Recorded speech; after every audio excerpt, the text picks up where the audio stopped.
Well, hello there, community. This is DevCentral Connects, and I am Jason Rahm, your host for the day. And we have a fantastic show. We're going to bring our partners in crime, Boo Lamb and Peter Silva, in from the trade show floor at RSA here in a little bit. But first, let's get the business of the day out of the way. We do have an after show every week. What you want to call it, an after show, if you want to call it the DevCentral office hours, open door policy, whatever you want to call it, from 9 a.m. Pacific to 9:30 a.m. Pacific every Tuesday on DevCentral in the DevCentral community group, DevCentral Connects community group. You can register, join us there. You have a question about F5 community, what our thoughts are on whether you salt or don't salt watermelon, whatever it is. You can join us. We'll talk about it. Aubrey, how are you today? I'm doing great. How you doing, Jason? I am fantastic. And I hear, normally, the host of the week has a question that is asked of the co-host. However, we're going to flip the table today, and you have a question. So what is your question? I do. Still learning the ways here on DevCentral Connects, but I'm got a simple one here. What is the last concert that you went to see? The last concert. Wow. Man, I it's had been this a while. in mind with like Peter and Boo as well, but hey, let's do it. So I'm trying to think. Probably I went with my daughter a few years ago to Toby Mac. He's a Christian, rap, hip hop, kind of R&B type singer. And so he's probably Toby Mac. It's been several years though. Like it was probably a couple years before the pandemic. So that would be my answer. How about you? Well, yeah, it's the pandemic really threw a wrench in things. I used to go out and see all kinds of live shows, but because of that, it's you got to change things up. I did recently brave it and went out to see an interesting band from Australia called King Gizzard and the Lizard Wizard. For any of you music aficionados out there, they're an interesting band. Hard to describe though.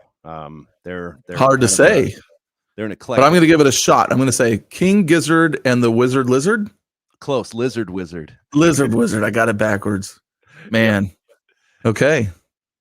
So what kind of music do they do? It's hard to say. They're a weird band in that you never know what you're going to get. And they release a ton of records. They've been out for 10 years. They have something like 20 studio releases. They did release 5 albums in 1 year on a dare. So this is an interesting band because for me anyways, because they really listen to their community. When they have fans that go to the shows, they want to, the fans will request things and say, hey, I'm looking to see this, I'm looking to see that. And really they did get dared once. Hey, I bet you couldn't do 5 albums in 1 year. And so they went ahead and actually recorded 5 albums and released them all while touring. So crazy band. And as far as what kind of music they do, you never know what you're going to get. You might get a whole bunch of folk music, or you might get dance music, or you might get full on metal. So yeah. So whether you're Forrest Gump in a box of chocolate or King Gizzard and the Lizard Wizard, you never know what you're going to get, right? That's right. That is right. All right. Well, we have a fantastic show for you, everyone. Before we get into this week's headlines, F5 has kicked off this campaign called A Force 4. And so leading into that, Aubrey has a little clip about what that looks like for him. Hey there, Aubrey here with DevCentral at F5. And in an effort to change things up a little bit and focus on the positivity, we don't want to hear a gripe. We want to know what you are a force for, not what you're against, but what you are a force for out there in the world. So just to give you an example. So is password 123 a good password? No. Why not? Well, it's an easy guess. It's a very guessable password. Okay, so quick question. Would it be easy for someone to sneak into or out of this house? Nope, it would not. Why? Because we have cameras. Am a force Come on, man. Just open.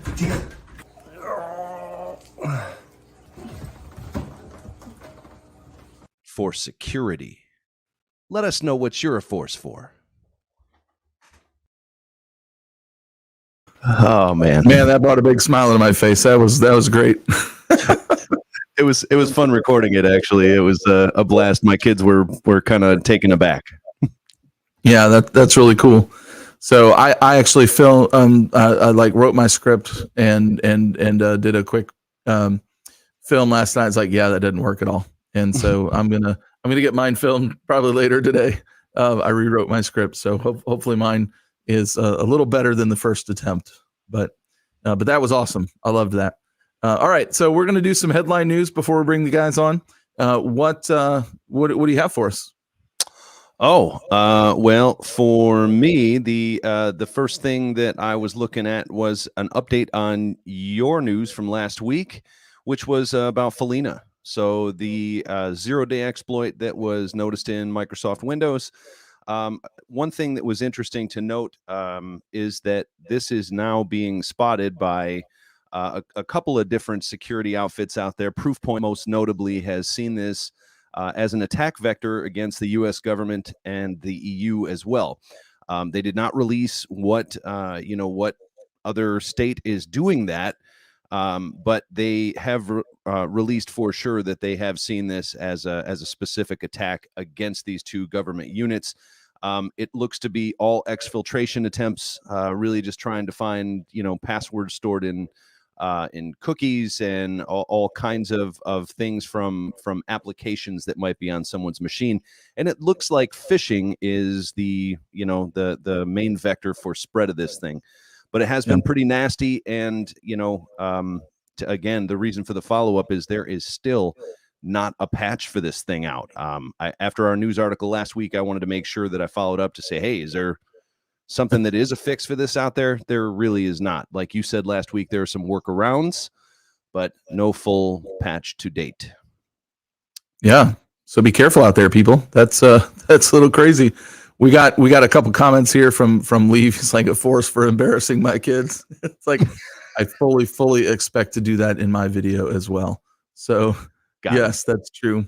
And Chris, how you doing? Good to see you. I'm not a fan of that hat on your little avatar there, but we'll see how Milwaukee and St. Louis shake out this year. It's going to be an interesting race.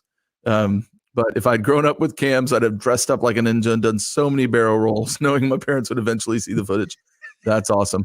Have you seen the backup cam jump scares where there's somebody will like put like a Freddy Krueger on the backup cam for like their wife, so it'll like be in perspective, so they put it in reverse and then there's Freddy Krueger.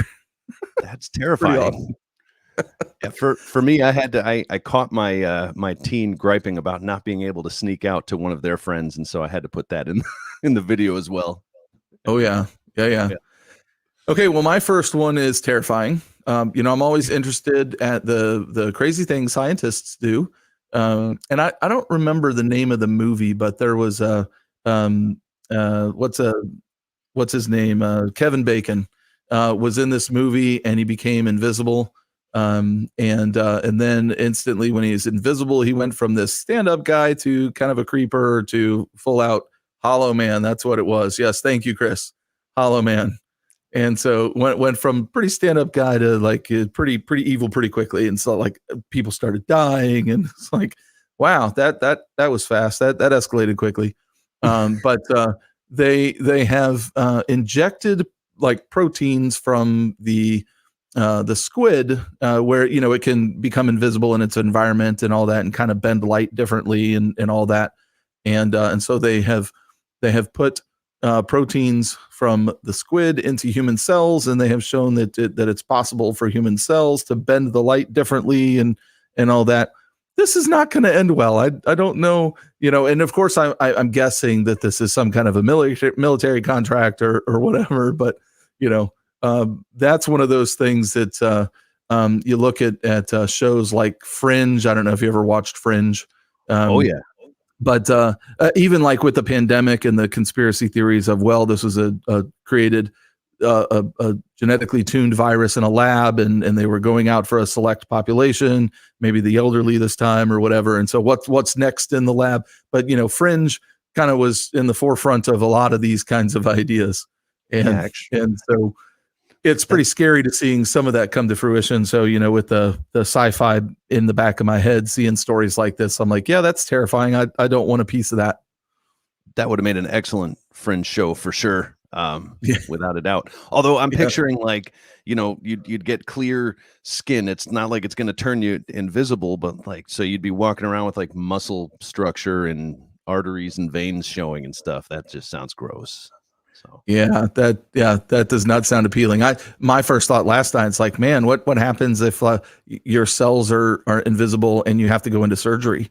Like, the guy's going in with his scalpel, cuts right through your bladder because it's not there. Like that can't be good. Yeah, no. All right, Aubrey, what you got next?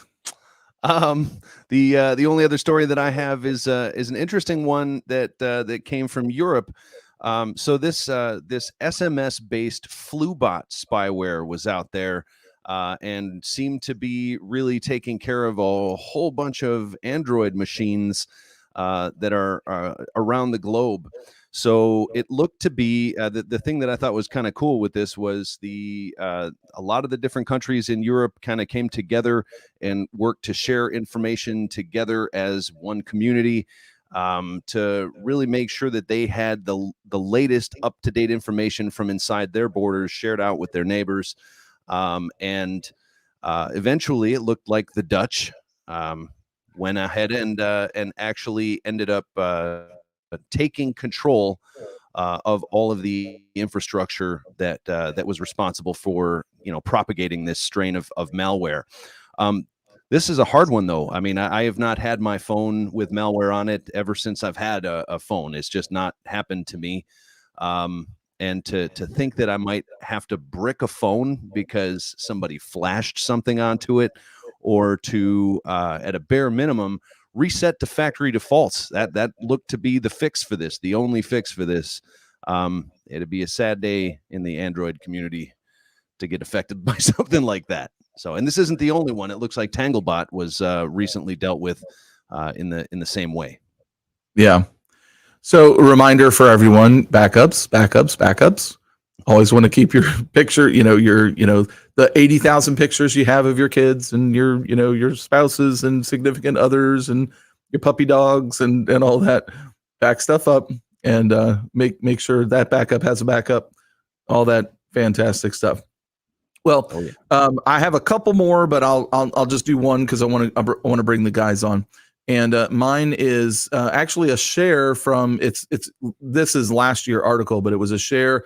Phil Venables was kind of going through, because of RSA week, the ideas of the curse of binary thinking. He was talking about compliance and risk in that particular Twitter thread, but he kind of goes through the ideas of if you think Star Wars and the battle scene in Revenge of the Sith between Anakin and Obi-Wan, and he's like, if you're not with me, you're against me. And then Obi-Wan's like, only the Sith deal in absolutes like that. And it's like that idea that a good security practice that might have some flaws is terrible. Or if I can't get to 100% perfection in this one thing, then we might not do it at all. And it's that simplistic thinking that leads to a lot of problems, maybe in your individual career path or in your individual implementation of security controls or whatever. So he goes through a bunch of different examples here, and we'll share all these in the DevCentral community group later. But he goes through all of these different things on what's said versus what the reality is of all these different areas of compliance and risk. And on top of that, Mario Platt, who we had on the show last year during RSA, talking about the DIE model, he said that the business method that they use to combat some of that is polarity management, which I had not really heard of. And so, we'll share those. He's got a fun little chart here talking about the action steps and early warnings of both poles here, whether you're going down the path of centralized control or operational ownership. So I'll share all that out. It was pretty fascinating. Pretty much, if you do not follow Mario Platt, you really should. He's, when I'm thinking about concepts, he's normally about 8 levels above that, thinking about concepts. And I love it. And so we'll share that out. And he's a good follow if you don't follow him. All right. Well, this brings us, Aubrey, to the point of the whole show, and that's bringing our fellas from the DevCentral team who happen to be at RSA. We got a little intro clip of their experience thus far, and then we'll bring them on. So exciting.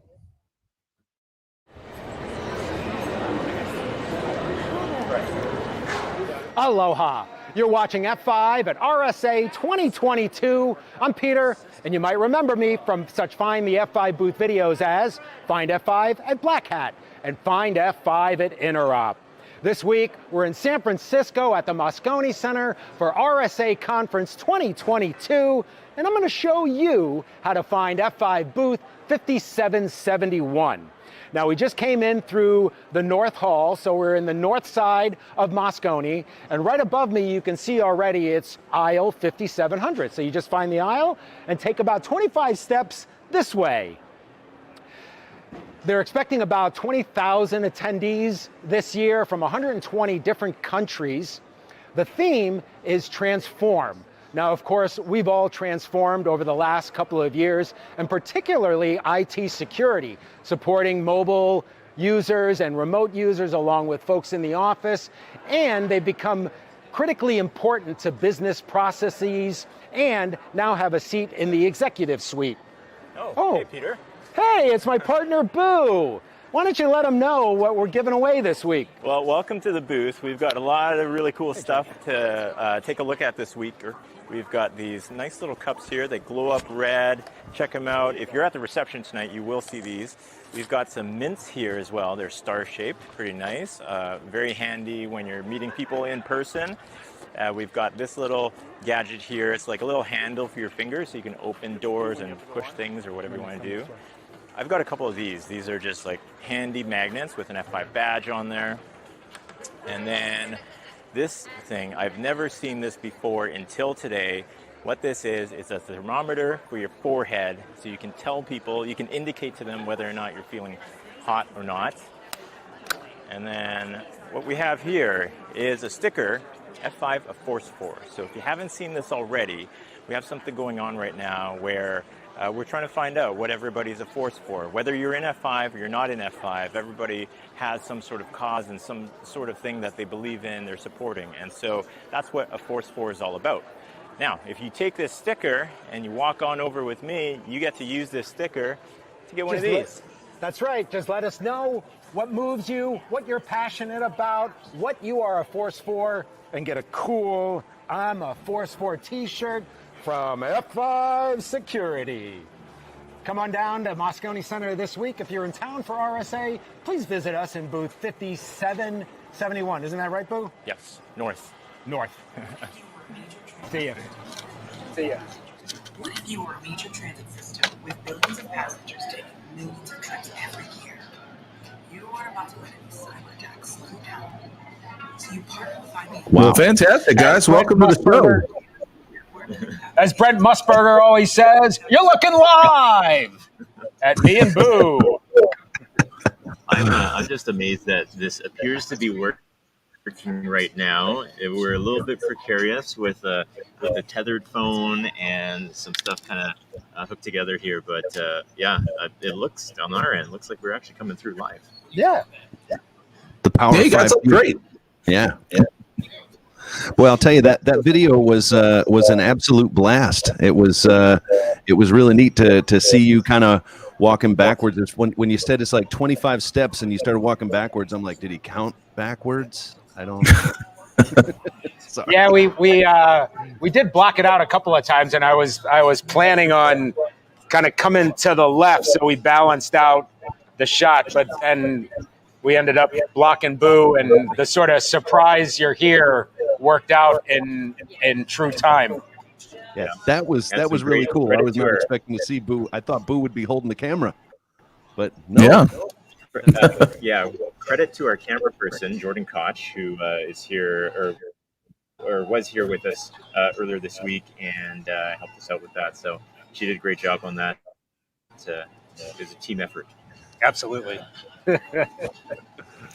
So we've got a bunch of stuff going on this week that we've been talking about. We actually just uploaded a YouTube short. So we've got some over here. There's like a little area. There's a whole bunch of stuff that's going on right now because the show floor hasn't opened yet. So you might hear some beeping and whatnot. But we've actually got a little seating area over there. People can check out talks that are happening. We just did a quick YouTube short on that and uploaded that earlier today. What else we got going on? So we got a couple, we got sessions going on. Some of the things we're highlighting this week, of course, is Zero Trust, the fraud solutions, the web application and API protection.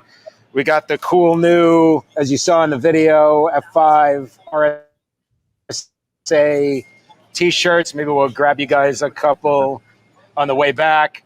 We're going to get some folks today, hopefully, to continue pile on with the Force 4. So what are we? This week we're a Force 4 F5 Security 2, aren't we, Boo? I guess so. Yeah. That seems appropriate right now. I think we're a force for giving away DevCentral stickers as well. Yep. So Leslie, shout out to Leslie on our team, sent us over some stickers real quick. So anybody who can, any members out there would love to meet you, get you guys some stickers, guys or girls, some stickers. Also, if we can grab a selfie, I would love to learn people's usernames as well, because the usernames aren't always folks' real names, obviously. And so I'd love to put some real names to real faces and usernames and a couple other things, right, Peter? Yep. So Tanya will be coming by tomorrow morning or tomorrow afternoon? Tomorrow afternoon, I think. 12:30, I think. 12:30 to do a book signing. Yeah. So I think we've got about 100 or 200 of these books stowed away here, right? 100? 50. 50? Okay.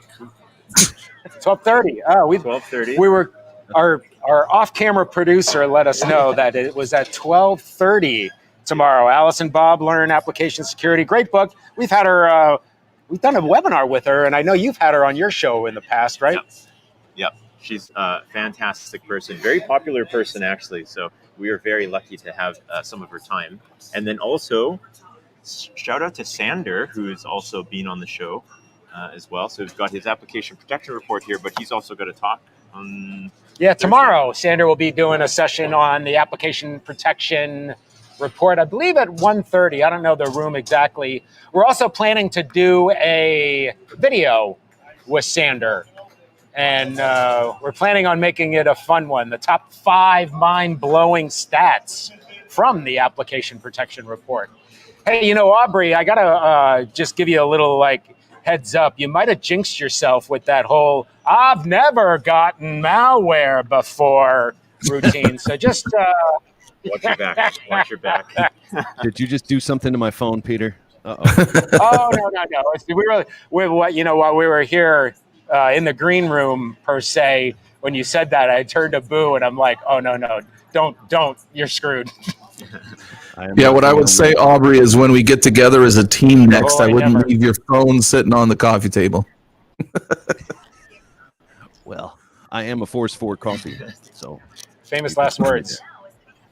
So my question to you guys is, what session are you most looking forward to at RSA for you personally in your own interests? Well, the other thing we actually got going on tomorrow over at our San Francisco, the F5 San Francisco office, which is the Nginx offices, we're doing an executive roundtable about application delivery, application security, the whole, not the application protection report, the state of application services report. We'll probably head over there, catch some B-roll. I'm looking forward to that. Yeah. Otherwise, Sanders' session, obviously. Sanders, yeah. Yeah. Otherwise, we are booth exhibitors, and so we're not roaming the actual sessions because yes. we're here on the totem pole of passive. Yes. I think I've been 2 or 3 times to RSA, and one time I had a session badge as well. And the coolest session I went to was a guy had like a drone that was like 6 feet wide, and he walked through. The company had paid him to do an analysis and break in, and he completely reverse engineered how they used the Zigbee protocol, and totally owned every action on that drone. And so they made some changes, and yeah, that's the guy from JFrog, right? I think so. Yeah. Uh-oh. Did we lose them? Nope. I think they're still there. Okay, cool. No, we're back. Yeah, and they're back. But for me, I've been to. It's been a long time since I've been to a conference. The last one I went to was probably VM World in San Francisco, ages ago, and we split a badge for some of the individual breakout sessions, which was kind of nice. My session was chosen for me. Unfortunately, I had to go and learn about the birth of NSX. So that was there right before the release of their software-defined networking product. Nice. Oh yeah. Nice. Very cool. Nice. Well, I look forward to hearing all the fantastic things that you guys get to experience this week, talking to customers and partners and other vendors that you just happen to express an interest in. Look forward to hearing everything and consuming your content that comes out of this week. Any parting thoughts for you guys before we wrap up? Oh. Yeah, we'll be posting tons of videos, posting a bunch of videos. Make sure you follow us at DevCentral, DevCentral, on the Twitters, because that's where we've been posting the last couple of days. Most of the stuff will go there. Obviously, the channel that we're on right now, the DevCentral YouTube channel, follow along. Things are starting to heat up a little bit here. We were lucky to catch some quiet before the show floor opens. Yeah, we're all over too. We got LinkedIn going as well. Some shorts on there. So hopefully you can find us whatever your favorite platform is. Right we'll be there for you. Yeah, for sure. Well, thanks guys for joining us, and we'll see you back in the office next week. And we'll have another. Actually, yeah, we won't be here live next week because we have agility. But we will have some content for you. Same bat time, same bat channel. So have a great show, guys. Yep. Thanks. Hey, guys. Good to see you guys. Thanks, guys. All right. Well, it's always fantastic to check in with the guys, and maybe one of these conferences we'll all get an opportunity to go and hang out together and learn and share and enjoy community, whether it's the security community or the application delivery community, the service provider community. Lots of communities out there for us to invest in, and it's always a great time. Well, I popped it up there, but the guys mentioned this on YouTube. We're actually streaming right now to LinkedIn, Facebook, Twitter, and all that. If you're on YouTube, make sure you subscribe, hit your notification bell. So when we're releasing new content, you'll get that. If you have any comments, questions, make sure you put those in the either here in the chat while we're still on, or drop below. And always we do the live stream once a week, but we are on at the community in some way or form 24/7, whether it's us personally or it's the fantastic community of people who invest in each other at community.f5.com. That's DevCentral. And for this show, the after hours, that's the link below to come join us, which we will be going to very, very shortly. Aubrey, another great show. Another one. That's right. All right. Excited.